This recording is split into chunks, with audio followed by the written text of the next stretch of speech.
নষ্ট করাচ্ছিস না। মা, ওগুলো আমার খাবারগুলো কোথায় নিয়ে যাচ্ছিস? ওখানে? আচ্ছা, ও আচ্ছা আচ্ছা আচ্ছা, এবার শান্তি মতন খেতে পারবো। ভালো করে খেয়ে নি বাবা, নইলে আবার মিষ্টি এসে হামলা দেবে আমাকে। আগে তাতেই পকাপক খাই। ওহ মা, আজকে আমার জন্য ভালো খাবার নিয়ে এসছে।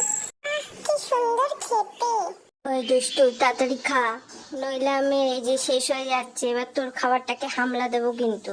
ওকে আমি হামলা দেওয়াচ্ছি, আমি একাই খাবো আজকে, তোকে আমি একটু দেবো না। যা মা, আসবি না একদম, এই আসবি না আমার কাছে। এই কেন নিচ্ছিস? আমি তো নিয়ে নিয়েছি, দেখ আমার হাত থেকে তুই পার পাবি না, দেখ আবার খাচ্ছি। কোন ভিডিও দেখলে দিদি ভাই চ্যানেলটা সাবস্ক্রাইব